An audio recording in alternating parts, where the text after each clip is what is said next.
அதன் பிறகு இப்போ சாவான்னு ஒரு ஹிந்தி படம் வந்துச்சு. அது சிவாஜி, மன்னன் சிவாஜியை பற்றி பேசுனுச்சு. அந்த படத்தை பற்றி, சினிமாவை பற்றி மகாராஷ்டிரா சட்டசபையில் பேச்சு நடக்கும் பொழுது அங்கு இருக்கும் அவுரங்கசீபினுடைய சமாதியை அகற்ற வேண்டும்னு முதல்ல பஜ்ரங் தள்ளும் விஸ்வ இந்து பரிஷத்து பேசுது. விஸ்வ இந்து பரிஷத்து பேசினா, அப்பா இதெல்லாம் பேசாதீங்க அப்படின்னு சொல்ல வேண்டிய ஒரு மாநிலத்தின் முதல்வர், மகாராஷ்டிராவின் முதல்வர் ஃபட்னாவிஸ், ஆமாம் அதை அகற்றுவோம்னு பேசினார். அகற்றோன்னு பேசினது விளைவாக மகாராஷ்டிரா தன்னுடைய அமைதி குலைந்தது. நாங்கள் ராமர் கோயில் கட்டியதை போல, பாபரி மசூதியை இடித்தது போல அவுரங்கசீபுடைய மசூதியை இடிப்போம்னு சொல்லி மாநிலம் தழுவிய ஒரு போராட்டத்தை விஸ்வ இந்து பரிஷத்தும் பஜ்ரங் தள்ளும் பாரதிய ஜனதா கட்சியின் ஆதரவோடு அறிவிக்குது. இன்னைக்கு நாக்பூர் பற்றி எரிந்து கொண்டிருக்கிறது. அங்கே தடை உத்தரவு விதிச்சிருக்காங்க. ஒரு மாநிலம், உங்களுக்கு எளிதாக புரியலன்னு சொல்கிறேன், எப்படி சென்னை, திருச்சி, திருநெல்வேலி இருக்கோ அப்படி மகாராஷ்டிராவில் மும்பை, நடுவில் அவுரங்காபாத், கடைசி ஓரத்தில் நாக்பூர், இப்படி குறுக்கு இழுத்தோம்னா 700 கிலோமீட்டர் வரும். 700 கிலோமீட்டர் மொத்தமும் மகாராஷ்டிரா பற்றி எரிவதற்கான வேலையை பஜ்ரங் செய்யுது. பிஜேபி அதை ஆதரிக்குது. அப்படி ஒரு சூழல் தமிழ்நாட்டில் மதுரையில் திருப்பரங்குன்றத்தில் ஏற்பட்ட பொழுது பொத்து நாப்பில் 1000 பேரை வச்சு ஊரை விட்டு வெளியேற்றி இந்த மாநிலத்தின் நிம்மதியாவது மக்கள் வாழ்வதற்கான வாய்ப்பை திரு ஸ்டாலின் அவர்கள் ஏற்படுத்தினார் இல்லையா? அதுதான் ரொம்ப முக்கியம். அவ்வளோ பேர் சோஷியல் மீடியாவில் அலறிட்டான். ரங்கராஜ் பாண்டேலாம் ஒரு ஆள், அண்ணன் கூப்பிடலாமா, மா சுப்பிரமணியன் என்ன அண்ணன் நான் சொல்கிறேன், கூப்பிட்டேன். சரி, நம்ம கூப்பிடணும். அங்கே தான் நம்ம மேன்மையான ஆளாகிறோம். நம்ம என்ன ஆகிறோம்? டேய், எங்கிட்ட எதிர்த்து பேசுகிற கருத்து இருக்கு, நீ வா, நல்லா கடைவிரி வந்து சொல்லு. வந்து என்ன சொன்னார் அவர் கடைசியில் மேடையில் வந்து அழுது புலம்பிட்டு போனார், நீங்கள் எல்லாம் நல்லா இருக்கீங்களே அப்படின்னு. வயிறு தவிர ஒன்றும் செய்ய முடியாது. நீ வேற என்ன செய்ய, உங்கள்கிட்ட கருத்து இருக்கா? அது எங்கேருந்து வந்தது மா சுப்பிரமணியம் அவர்களுக்கு தெரியுமா? அது இப்போ இந்த படம் தான் அவ்வளோ இல்லை, அது பெரியார் கிட்டது வந்தது. பெரியார் எதிர்த்து பேசினா ஒருத்தனை வா மேடை போடுவார். பெரியார் போல எதிர்கருத்து பேசியவனை மேடையில் அமர வைத்து பேச வைத்த ஆளே உலகத்தில் கிடையாது. முடிஞ்சா அண்ணாமலையும் ஒரு கூட்டத்தை கூப்பிட்டுருங்க. இது ரங்கராஜ் பாண்டே சின்ன அண்ணாமலை பெரிய ரங்கராஜ் பாண்டே, அவ்வளோதானே. ஏன்னா வந்து பேசிடுவார் அண்ணாமலைங்க. வந்து ஒரு மாநிலத்தின் முதல்வரின் பிறந்த நாளை அவரை தலைவராக கொண்ட கட்சியினர் தொடர்ச்சியாக கொண்டாடுவது என்பது ஆச்சரியத்துரிய செய்தி அல்ல. ஆனால் அந்த தலைவரின் பிறந்த நாளை கடந்த 1 மாத காலமாக தொடர்ந்து கொண்டாடுவதும், இன்னும் 1 மாத காலத்துக்கு தொடர்ந்து கொண்டாடப் போவதும் ஒரு ஆச்சரியகரமான செய்தி. அதைவிடவும் ஆச்சரியகரமான செய்தி, அதன் தொடர்பாக நடத்தப்படும் ஒரு வாழ்த்தரங்கத்திற்கு மாலை 8 மணி அளவில் இத்தனை திரளாய் பெண்கள் வந்து அமர்ந்திருப்பது என்பதுதான் இதில் மிகப்பெரிய செய்தியாக நான் கருதுகிறேன்.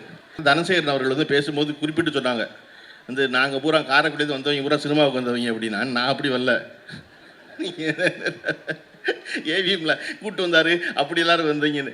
நான் வந்து ஒழுங்காக படித்து, பிஏ படித்து, எம்ஏ படித்து முடிச்சதுக்கப்புறம் சினிமா தான் போகணுங்கிற எண்ணத்தோடு வந்து சினிமாவிற்கு வந்து சினிமாவில் செயல்பட்டு கொண்டிருக்கும் போது அதை விடவும் முக்கியம் அரசியல் வேலைகள் என்பதால் சினிமாவை தள்ளி வைத்த அரசியலுக்கு வந்து இப்படி வேறு வேலை செஞ்சுருந்தேன்னு வச்சுங்களேன். எனக்கு பெரிய மகிழ்ச்சி வந்து நம்முடைய முதல்வர் ஸ்டாலின் அவர்கள் கூட்டத்தை பிறந்தநாள் விழாவை பற்றி பேசுவது என்பது எனக்கு என்ன பெரிய மகிழ்ச்சி அப்படின்னா, ஒரு மனிதனிடம் ஒரு ஆள்கிட்ட போய் நீ உன் ஃப்ரெண்டை பற்றி பேசு அப்படின்னா ஒரு 2 நாள் 3 நாளைக்கு பேசுவான். என் நண்பர்கள் யாரெல்லாம் தெரியுமா? உன்னுடைய ஆசிரியர்களை பற்றி பேசு அப்படின்னா, நல்ல ஆசிரியர்கள் இருந்தால் கூட ஒரு 4 நாள் பேசுவான். அதுக்கப்புறம் ஒரு உறவினரை பற்றி பேசு அப்படின்னா, எங்கள் சித்தப்பா என்ன செஞ்சார் தெரியுமா, மாமா என்ன செஞ்சார் தெரியுமா, அத்தை என்ன தெரியுமா செஞ்சாங்க அப்படி பேசுவோம். தாத்தா பாட்டியை பற்றி பேசுனா கூட 10 நாள் பேசுவான், ஏன்னா சின்ன வயசுலேருந்து வளர்த்ததுனால. ஆனால் அம்மாவை பற்றி பேசுன்னு சொன்னால் சலிப்பின்றி வாழ்நாள் முழுமைக்கும் பேசிக்கொண்டே இருப்பான். ஏன்னா அவன் வாழ்க்கை முழுக்க நிறைந்திருக்கிற பெண் என்பது அவனுடைய அம்மா தான். அப்படி திராவிட முன்னேற்ற கழகத்தை சேர்ந்த அத்தனை பேரும் தங்களுடைய தாயாக நினைக்கும் திரு தலைவர் ஸ்டாலின் அவர்களை பற்றி தொடர்ச்சியாக இப்படி கூட்டங்கள் போட்டு தமிழ்நாடு முழுவதும் பேசுவது என்பது ரொம்ப நேசத்திற்குரிய ஒரு தலைவரை பெற்ற தொண்டர்கள் செய்கின்ற காரியமாக தான் நான் பார்க்குறேன். எல்லா கூட்டங்களிலும் ஒரு முழக்கம் வைக்கப்படுது, என்னென்னா வெல்வோம் 200 படைப்போம் வரலாறுன்னு. அப்படி ஒரு வரலாறு வந்து படைப்போம் அடுத்த ஆண்டு வரப்போகும் சட்டமன்ற தேர்தலில். அந்த சூழலை நம்ம முக்கியமாக கவனிக்க வேண்டியது, இந்தியாவில் நமக்கு இருக்கிற தமிழ்நாட்டுக்கு ஒதுக்கப்பட்டிருக்கிற பாண்டிச்சேரி உட்பட ஒதுக்கப்பட்ட 40 எம்பி தொகுதிகளில் குறை வந்து விடுமோ அப்படிங்கிற அச்சம் முதல்ல மக்கள் தொகை வாக்கெடுப்பை வச்சு நடந்துடுமோன்னு நினச்ச போது நடக்க வாய்ப்பு இல்லை. ஏன்னா இந்தியாவில் 1973 இந்த எண்ணிக்கை மாறாமல் இருக்குது. அது தெரிஞ்சுக்கணும் போல என்ன வரலாறுன்னு. 1973 மாறாமல் இருக்குது. 2021 வாக்கெடுப்பு கணக்கெடுப்பு நடத்தியிருக்கணும். கொரோனாவால் நடத்தாமையே எண்ணிக்கை குறைஞ்சிருமோன்னு சொன்ன உடனே நம்முடைய முதல்வர் அவர்கள் மார்ச் மாதம் 5ஆம் தேதி இந்தியாவில் இருக்கும் பல்வேறு மாநில முதல்வர்களுக்கும் தலைவர்களுக்கும் ஒரு அழைப்பு விடுக்கிறார். ஒரு அனைத்து கட்சி கூட்டம் நடக்குது. கூட்டத்தின் முடிவில் தீர்மானம் நிறைவேற்றப்படுகிறது. மற்ற மாநிலத்திலிருந்து எல்லாரும் கூட்டம் நடத்துவோம்னு. மார்ச் 5ஆம் தேதி நிறைவேற்றப்பட்ட தீர்மானம் அன்று வேலை தொடங்குகிறது. முதல்வருடைய வழிகாட்டுதலில் அமைச்சர்கள் அத்தனை பேரும் பல்வேறு மாநிலங்களுக்கு சென்று பல்வேறு தலைவர்களை பார்க்கிறார்கள். மிகச் சரியாக 15 நாளில் சென்னையில் இந்தியாவில் இருக்கும் 22 கட்சி தலைவர்கள் ஒன்று கூடி முதல்வர் தலைமையில் இந்த ஒன்றிய அரசுக்கு எதிராக ஒரு கூட்டம் நடத்துகிற சாதனை இருக்குல்ல. அண்ணன் சொன்னாங்க, மாசூரன் என்ன வெல்வோம் 200 படைப்போம் வரலாறுன்னு.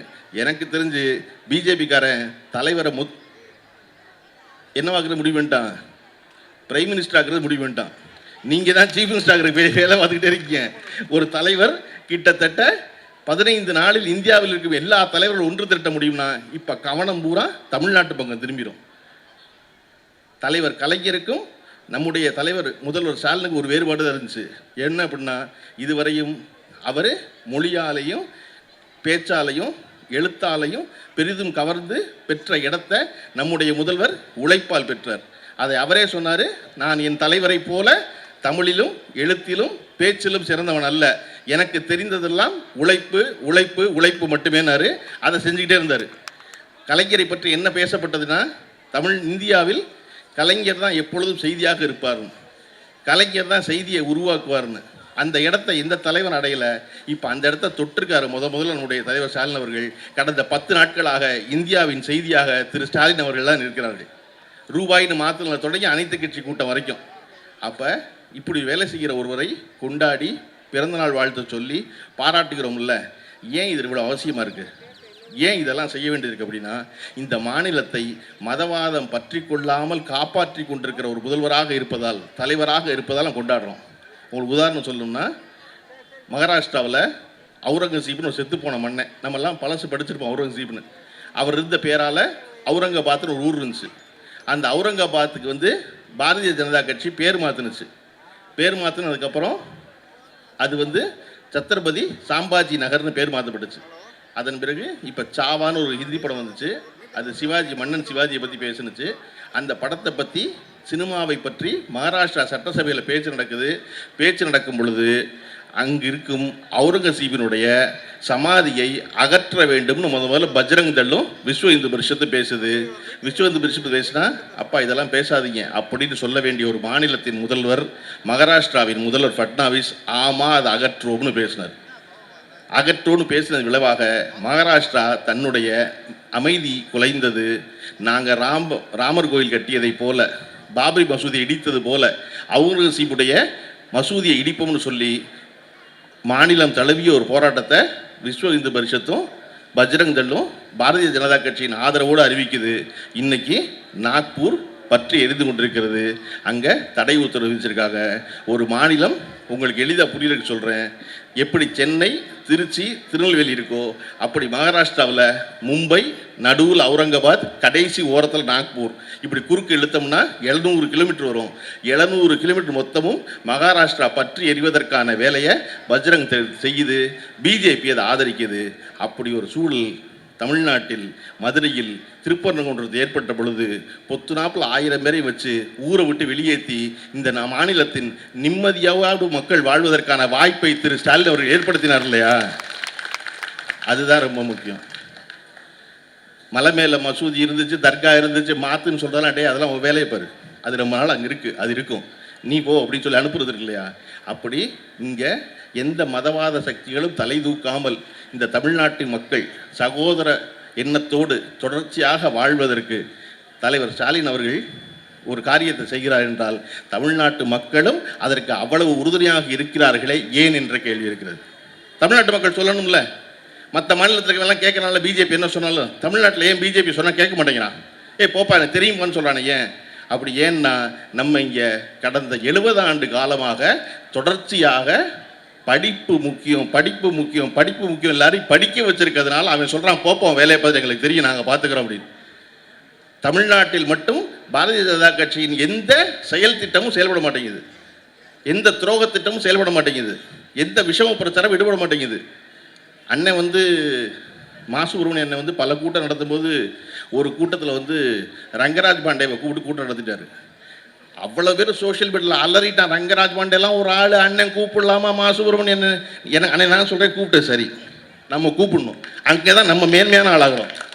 நம்ம என்ன ஆகிறோம், டேய் எங்கிட்ட எதிர்த்து பேசுகிற கருத்து இருக்கு, நீ வா நல்லா கடைவிரி வந்து சொல்லு வந்து என்ன சொன்னார் அவர் கடைசியில் மேடையில் வந்து அழுது புலம்பிட்டு போனார், நீங்கள் எல்லாம் நல்லா இருக்கீங்களே அப்படின்னு. வயிறு தவிர ஒன்றும் செய்ய முடியாது, நீ வேற என்ன செய்ய, உங்கள்கிட்ட கருத்து இருக்கா? அது எங்கேருந்து வந்தது மாசுபுரமணி அவர்களுக்கு தெரியுமா? அது இப்போ இந்த படம் தான் அவ்வளோ இல்லை, அது பெரியார் கிட்டது வந்தது. பெரியார் எதிர்த்து பேசினா ஒருத்தனை வா மேடை போடுவார். பெரியார் போல எதிர்கருத்து பேசியவனை மேடையில் அமர வைத்து பேச வைத்த ஆளே உலகத்தில் கிடையாது. பெரியார் ஆதரித்து பேசுகிறவரோட எதிர்த்து பேசுகிறவங்கள மேடை கூப்பிடுவார். பேசி முடிச்சுட்டு அதுக்கு மாற்றா நம்மக்கிட்ட என்ன கருத்து இருக்கோ அதை பேசுவார். அதை போல ரங்கராஜ் பாண்டே மட்டும் சொல்கிறேன், முடிஞ்சா அண்ணாமலையும் ஒரு கூட்டத்தை கூப்பிட்டுருங்க.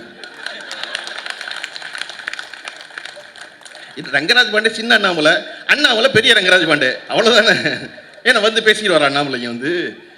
அப்போ பேசுனா பேசட்டும், கேட்போம். என்ன பேசிடுவார் அவர்? மேடைக்கு வந்து சொல்லிடுவாரா நீங்கள் 3வது மொழி படிங்கன்னு? அது பதிலுக்கு மாசுபுரமணி பேசும்போது சொல்லுவார்ல கடைசியில், நாங்கே 3வது மொழி படிக்கிறோம் அப்படின்னு. உனக்கு தெரிஞ்ச 3வது மொழி சொல்லு நீ முதல்ல அப்படின்னு. இந்தியாவில் யாருமே படிக்க மாட்டாங்களா 3வது மொழி? நம்ம பிள்ளைங்க மட்டும் 3வது மொழி படிக்கணுமா? நான் எளிதாக புரிய சொல்கிறேன். பெண்கள் இவ்வளோ பேர் கூடியிருக்கீங்க. நம்ம படிப்பை ஆரம்பித்தது 100 வருஷத்துக்கு முன்னாடி. 100 வருஷத்துக்கு முன்னாடி கொண்டு போய் சின்னப்பள்ளிக்கூடத்தில் விட்ட பொழுது நமக்கு படிப்பு 2 தான். என்ன பாடம்? ஒன்று தமிழ், கீழே மண்ணை கொட்டி ஆனா ஆவனான்னு எழுதுறது. 2வது நம்பர் எண். அதனால தான் எண்ணும் எழுத்தும் கண்ணன தகும்னா 2 தான் படித்தோம். புள்ள 5வது வரையும் 12 வயசு வரைக்கும் நம்பரும் லெட்டர் தான் படிச்சிச்சு, மொழியும் எண்ணும் தான் படிச்சிச்சு. இது 2 தான் படிச்சு. அதுக்கப்புறம் 12 வயசுக்கு அப்புறம் மெதுவாக வரலாறு சொல்லி கொடுத்தோம், அப்புறம் புவியியல் சொல்லி கொடுத்தோம், ஜாகிரபி சொல்லி கொடுத்தோம், அப்புறம் பௌதிகம் சொல்லி கொடுத்தோம், இயற்பியல் சொல்லி கொஞ்சம் கொஞ்சமாக படித்தோம் சப்ஜெக்டாக. இன்னைக்கு என்ன பண்ணுறோம்? 5வது படிக்கிற பிள்ளைக்கே ஃபிசிக்ஸ் சொல்லிக் கொடுக்குறோம், கெமிஸ்ட்ரி சொல்லிக் கொடுக்குறோம், பாட்னி சொல்லிக் கொடுக்குறோம், ஜுவாலஜி சொல்லிக் கொடுக்குறோம், ஹிஸ்ட்ரி சொல்லிக் கொடுக்குறோம், சிவிக்ஸ் சொல்லிக் கொடுக்குறோம். எல்லாமே 5வது படிக்கிற பிள்ளைக்கே இருக்குது. கரெக்டாக 5வது படிக்கிற பிள்ளைக்கு ஸ்பானிஷ் சொல்லிக் கொடுக்குறோமா, ஃப்ரெஞ்சு சொல்லிக் கொடுக்குறோமா, வங்காளம் சொல்லிக் கொடுக்குறோமா? ஏன்னா மொழி அறிவு இல்லை, பாடம் தான் அறிவு, பொருள் தான் அறிவு, சப்ஜெக்ட் தான் நாலேஜ், லாங்குவேஜ் நாலேஜ் கிடையாது. அதனால தான் இன்னைக்கு இந்த பட்ஜெட்டில் நம்ம வந்து ஆர்டிஃபிஷியல் இன்டெலிஜென்ஸ் சொல்லிக் கொடுக்க போகிறோங்கிறத பிரபாகர் ராஜா எம்எல்ஏ அவர்கள் பெருமையாக சொல்வதற்கான காரணம், நாங்கள் இன்னொரு பாடம் சொல்லிக் கொடுக்குறோம் பிள்ளைக்கு.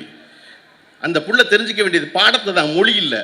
அந்த பாடத்தை நல்லா படித்தா பின்னாடி அவசியம் ஏற்படும் போது புள்ள மொழியை படிச்சுக்கும். இன்றைக்கி நம்ம வீட்டில் எல்லா பிள்ளைகளும் வெளிநாட்டுக்கு போயிருக்காங்களே, உலகம் பூரா வேறு வேறு இடத்துக்கு, அதெல்லாம் எப்படி பேசுகிறான்? அங்கே போனதுனால பேசுகிறான். அட ஒன்றுமே வேண்டாம், பீகார்லேருந்து இங்கே டேபிள் துடைக்க வந்தான்ல, அவங்ககிட்டலாம் நம்ம இந்தியா பேசுகிறோம், அவன் தானே தமிழ் பேசுகிறான். அவன் என்ன மும்மொழி கொள்கையில் அங்கே தமிழ் படிச்சுட்டு வந்தானா?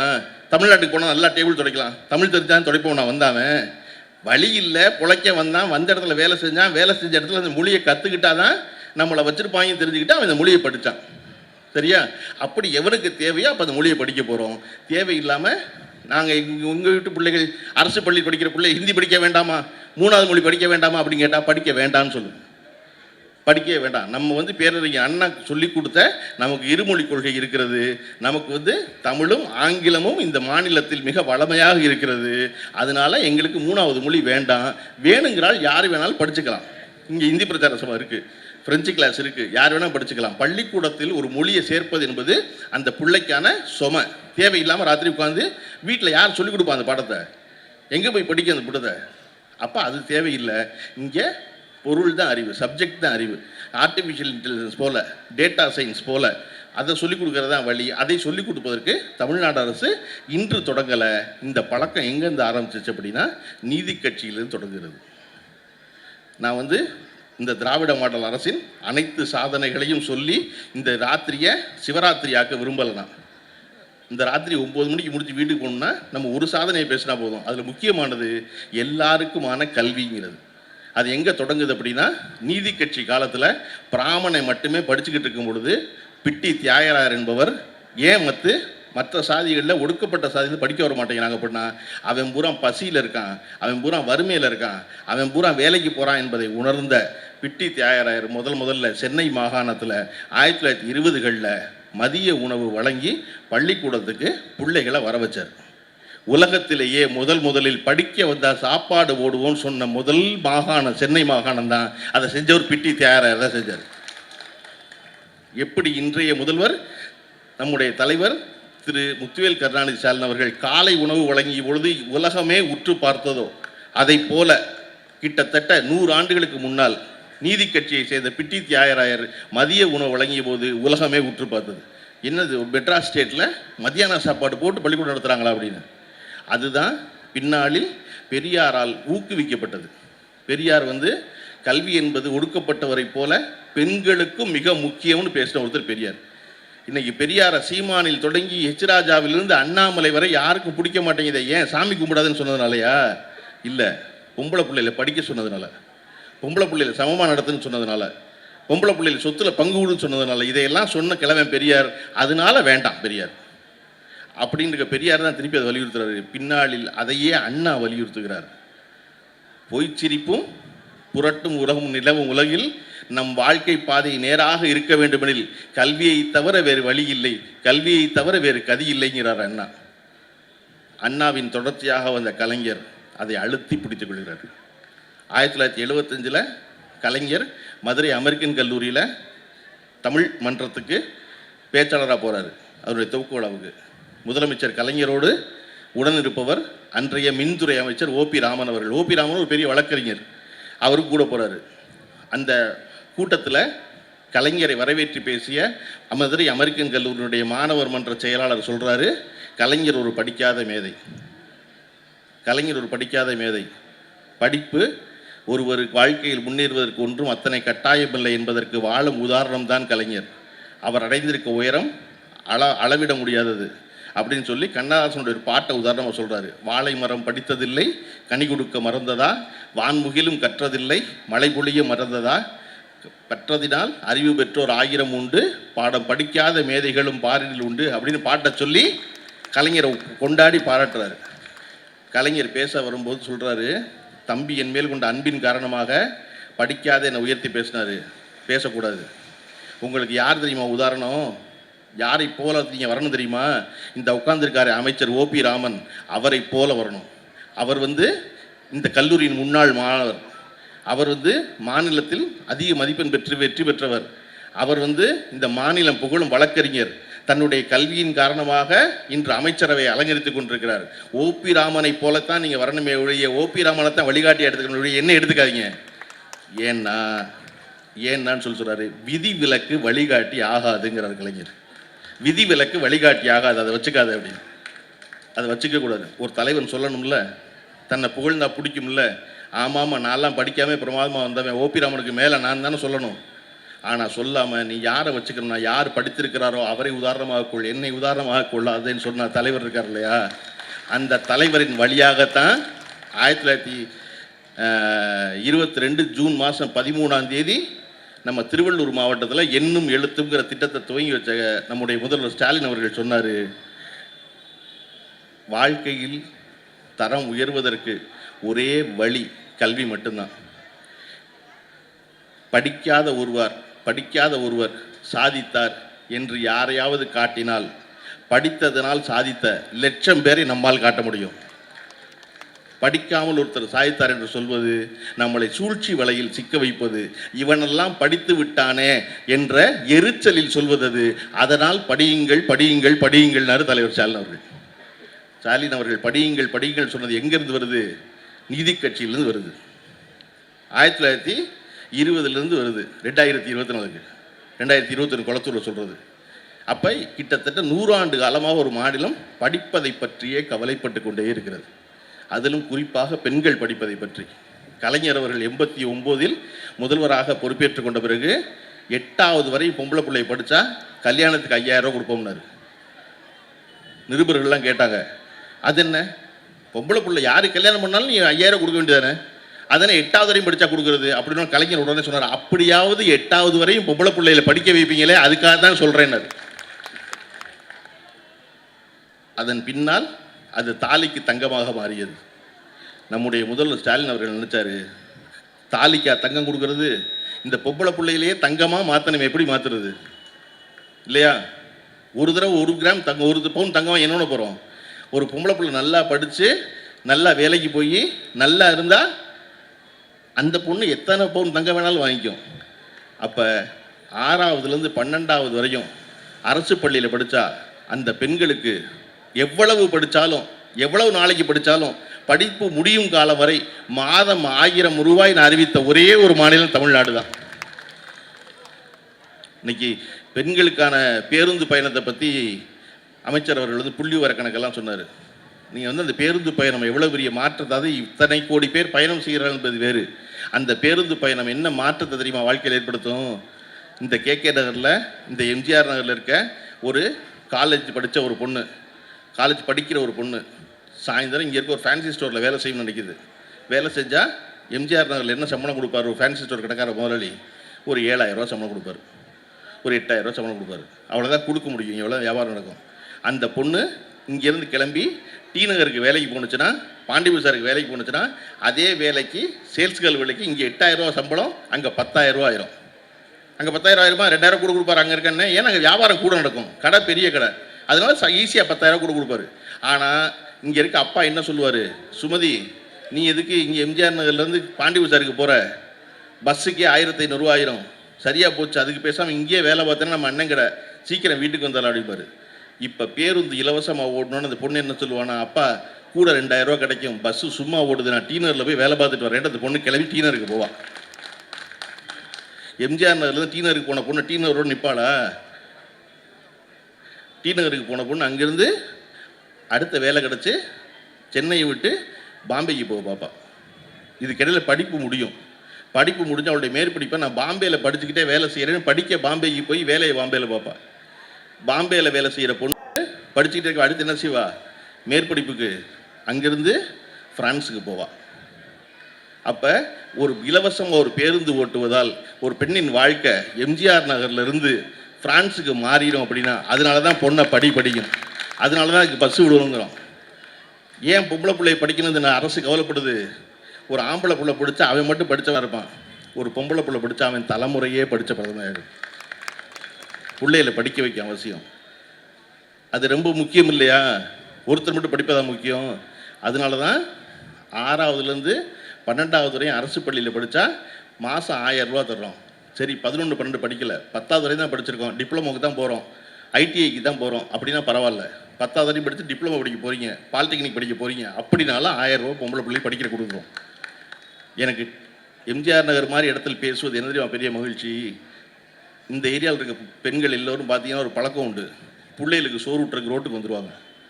நீங்கள் ராஜாண்ணாமலை பொறுத்தலையோ ஆழ்வார்பேட்டையில பார்க்க முடியாது, ஃப்ளாட்டுக்கு உள்ளே வச்சா ஊட்டுவான். ஆனால் எம்ஜிஆர் நகரில் ரோட்டில் வந்து வேடிக்கை காமிச்சிட்டு பிள்ளைக்கு சோறு ஊட்டுவாங்க.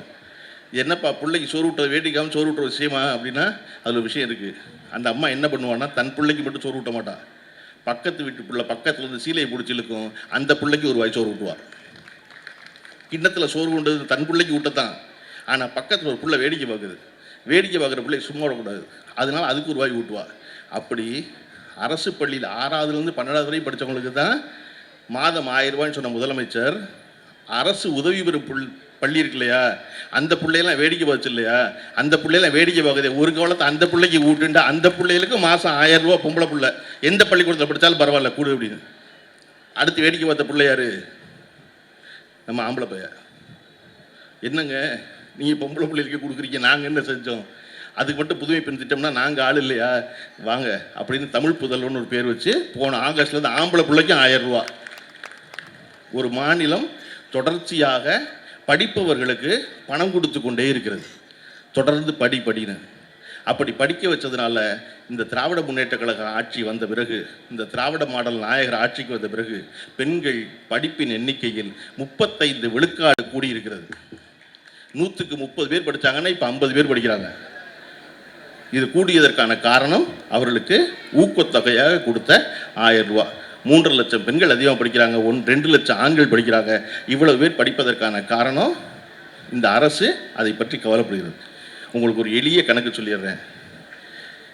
இந்தியாவினுடைய மோடி அரசு மொத்த இந்தியாவுக்கு செலவழிக்கிற பணம் 76,000 கோடி ரூபா. 78,272 78,272 கோடி ரூபா. நம்ம தமிழ்நாட்டுக்கு மட்டும் செலவழிக்கிற பணம் எவ்வளோ தெரியுமா? 48,000 கோடி ரூபா செலவழிக்கிறோம். நம்ம ஒரே ஒரு மாநிலம் தமிழ்நாட்டுக்கு, மொத்த இந்தியாவுக்கு 76,000 கோடி ரூபா செலவழிக்கிறான். அதில் எவ்வளோ தருவான்? நமக்கு 2,000 கோடி ரூபா தருவான். நம்ம முதல்வர் என்ன சொல்கிறாரு? அந்த 2,000 கோடி ரூபா நீயே வச்சுக்க, எங்களுக்கு தேவை 46,000 கோடி ரூபா வேணும் என் பிள்ளைய படிக்கிறதுக்கு. இதுக்கு எதுக்கு நீ இந்த 2,000 கோடியை கொடுத்துட்டு அதுக்கு நீ எனக்கு 3வது மொழியை வேற ஒன்று படிக்கணுங்கிற? அதெல்லாம் படிக்க முடியாது. நீ இப்போ நான் வச்சுக்க மாட்டேன். நீ 10,000 கோடி ரூபா கொடுத்தாலும் எனக்கு வேண்டாம். இந்த மும்மொழி கொள்ளையை ஒத்துக்க மாட்டேனா? நான் என் பொம்பளை பிள்ளைகள் படிக்க வைப்பேன், நான் என் ஆம்பளை பிள்ளைகள் படிக்க வைப்பேன்.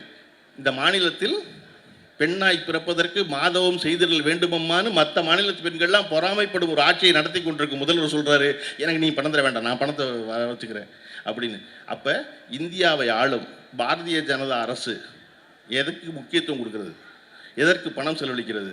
தமிழ்நாட்டில் ஆண்டு கொண்டிருக்கும் திராவிட மாடல் நாயகர் திரு முத்துவேல் கருணாநிதி ஸ்டாலின் எதற்கு பணம் ஒதுக்குகிறார், எது அவசியம் என்று நினைக்கிறார் என்பதை சிந்தித்து பார்த்தால் அண்ணன் மா சுப்பிரமணியம் அவர்கள் சொன்னது போல வெல்வோம் 200 படைப்போம் வரலாறு என்பது மட்டுமல்ல, இந்தியாவிற்கே வழிகாட்டியாக நம்முடைய முதல்வர் தலைவர் ஸ்டாலின் அவர்கள் வரப்போகும் நாள் வெகு தூரத்தில் இல்லை. இந்த பிறந்தநாள் மட்டுமல்லாது தொடர்ந்து வரும் பிறந்தநாள்களில் தொடர்ச்சியாக அவரை வாழ்த்துவோம், வாழ்த்துவதில் மகிழ்வோம். வணங்கி மகிழ்கிறேன். நன்றி, வணக்கம். சகோதரர் கருப்பண்ண அவர்களுக்கு நன்றி. நன்றி உரை பகுதி துணை செயலர் அஜந்தர் அவர்கள் அனைவருக்கும் நன்றி.